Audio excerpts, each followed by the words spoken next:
సంగారెడ్డి జిల్లా సదాశివపేట పట్టణంలో ఏటీఎం దొంగల హల్చల్. ఏకంగా ఒకే రోజు రాత్రి ప్రధాన రహదారుల్లో ఉన్న 3 ఏటీఎంలను దోచేశారు ఘరాన దొంగలు. మంగళవారం సాయంత్రం మొత్తం 3 ఏటీఎంలలో 11 లక్షలు, 10 లక్షలు, 10 లక్షలు మొత్తం 31 లక్షల రూపాయలు కాజేశారు. సీసీ కెమెరాలకు వైట్ కలర్ స్ప్రే కొట్టి గ్యాస్ కట్టర్తో ఏటీఎం డోర్లను కట్ చేసి అందులో ఉన్న డబ్బు మొత్తం మాయం చేశారు. కాగా సమాచారం అందుకున్న సదాశివపేట పట్టణ పోలీసులు క్లూస్ టీంతో సాక్ష్యాలు సేకరించి విచారణ చేపట్టారు.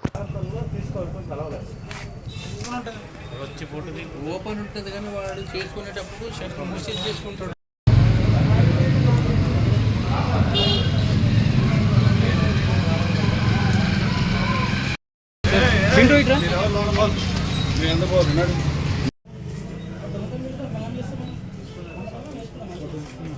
తీసుకో ఫోటో తీసుకో.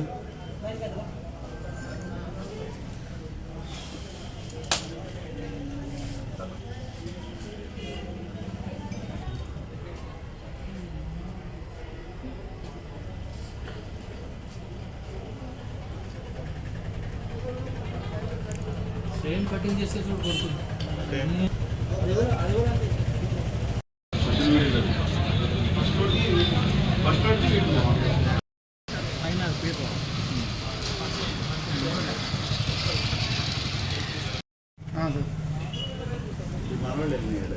Vinayak sir sir Vinayak